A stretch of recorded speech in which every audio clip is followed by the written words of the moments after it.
El Jardín de las Delicias por Hieronymus Bosch. Nuestra pregunta de investigación es: ¿cómo se puede relacionar el mensaje y la historia del Jardín de las Delicias en nuestra actualidad? El Jardín de las Delicias es un tríptico atribuido a Hieronymus Bosch y es conservado en el Museo del Prado. Es una de las obras más fascinantes del Renacimiento temprano.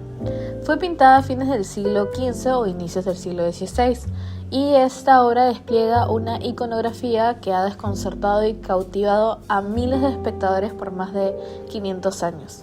El tríptico se compone de 3 paneles. Tenemos el paraíso con Adán y Eva, un jardín central lleno de placer y sensualidad, y el infierno donde los pecadores son castigados. Aunque esto fue creado en un contexto religioso, la obra conserva una sorprendente actualidad, pues en este trabajo proponemos que el Jardín de las Delicias puede relacionarse con problemáticas contemporáneas como es el consumismo, la crisis ambiental, el exceso de estímulos tecnológicos y una persistencia de debates sobre la moralidad y el placer. El mensaje moral original y sus ecos hoy. Bosco estructuró su tríptico como advertencia: el deleite excesivo conduce al castigo. Esta lógica medieval sigue resonando en debates contemporáneos. Carroll en 2022 señala que la obra despliega un tiempo de transformación, mostrando cómo lo que inicia en armonía natural se desagra en caos y condena. Esa dinámica puede verse hoy en fenómenos sociales como el consumismo y la sobreexplotación ambiental, donde los excesos producen consecuencias visibles. El panel central y la cultura del consumo. El panel central, lleno de cuerpos desnudos y frutos desbordantes, representa la búsqueda desmedida de placer. Sion, 2023, lo interpreta como una anticipación de lo surreal, multiplicando deseos y tentaciones. En el siglo XXI, esta abundancia puede leerse como metáfora de la cultura del consumo, redes sociales, publicidad y la búsqueda constante de gratificación inmediata. El frenesí que Bosco plasma recuerda el consumismo actual, donde lo importante no es la necesidad, sino el impulso.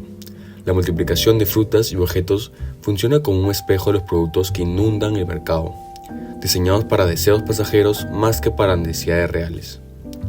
Así, el Jardín de Bosco dialoga con nuestras ciudades saturadas de pantallas y mercancías, donde el exceso promete placer, pero suele conducir a vacío y ansiedad. Otro aspecto actual es la tensión entre la exuberancia natural del panel izquierdo y central y la destrucción infernal del derecho. Ferrer Ventosa explica que las imágenes medievales funcionaban como mediadoras entre lo humano y lo divino. Hoy esa mediación puede releerse en clave ecológica.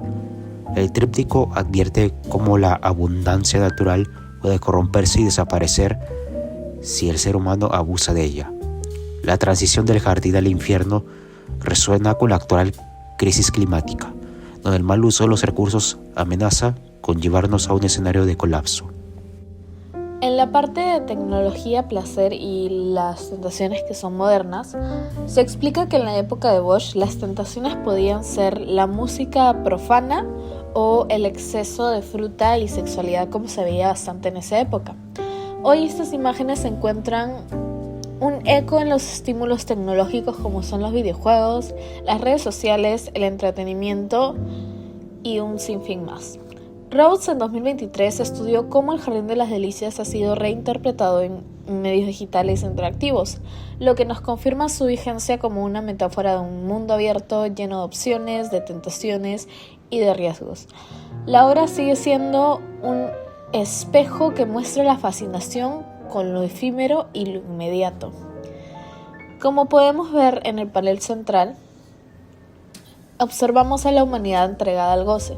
Aquí podemos observar cuerpos desnudos, están entregados a un hedonismo sin límites, rodeados de frutas gigantes, escenas colectivas.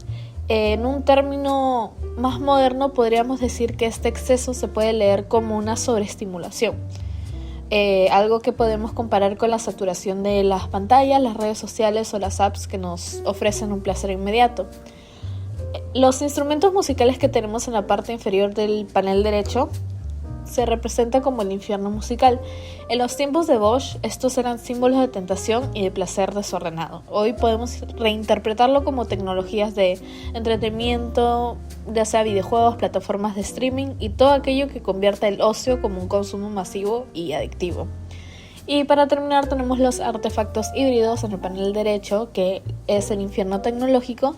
Aquí aparecen máquinas casi imposibles y seres ensamblados con un par de objetos. En la lectura contemporánea estos podrían remitirse a la tecnología como una herramienta ambivalente. O sea, es decir, es fascinante pero también puede ser peligrosa, pues controla y encierra, como pasa actualmente con la hiperconectividad digital o la dependencia de estos dispositivos.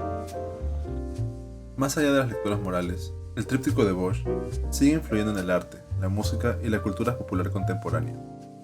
Su capacidad para suscitar múltiples interpretaciones lo convierte en una obra inagotable, que se renueva en cada época y en cada mirada. Desde reinterpretaciones surrealistas hasta adaptaciones en exposiciones digitales e instalaciones inmersivas. El cuadro demuestra que su verdadero poder radica en la ambigüedad y en la tensión entre lo sagrado y lo profano, lo bello y lo grotesco. Con frecuencia se lo presenta como un antecedente del surrealismo, no solo por la libertad con la que combina lo onírico, lo absurdo y lo simbólico, sino también porque propone un mundo en el que la lógica cotidiana se suspende para dar paso a escenas que oscilan entre el delirio y la revelación.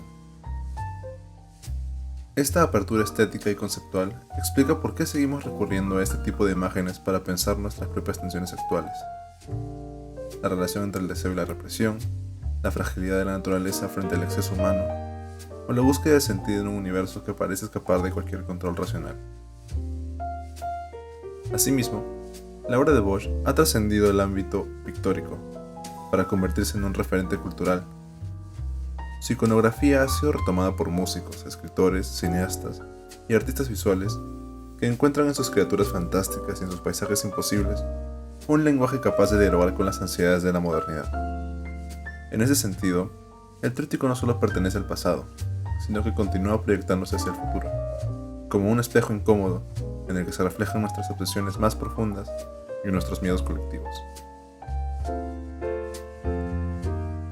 En conclusión, aunque pintado hace más de 5 siglos, El Jardín de las Delicias mantiene un mensaje sorprendentemente vigente.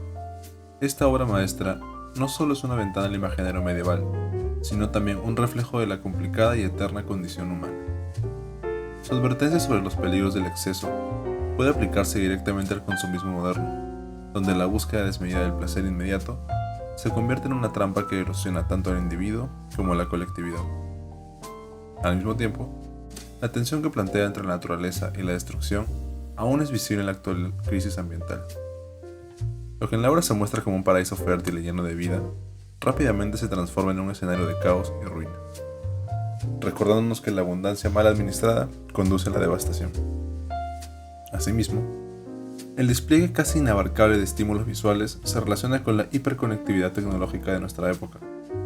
Tal como hoy las pantallas nos saturan con imágenes, notificaciones y mensajes en un flujo constante, el ojo del espectador frente al cuadro se ve obligado a saltar de un detalle a otro, en un ejercicio de atención fragmentada que parece anticipar nuestra experiencia digital actual.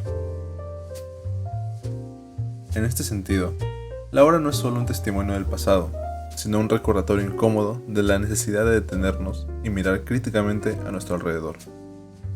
Bosch, con su imaginación, nos muestra que los dilemas en torno al placer, el exceso y las consecuencias no son exclusivos del siglo XV.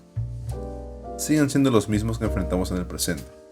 Así, El Jardín de las Delicias trasciende a su tiempo y nos interpela directamente, desafiándonos a reflexionar sobre qué tipo de paraíso buscamos construir y cuál es el precio que estamos dispuestos a pagar por él.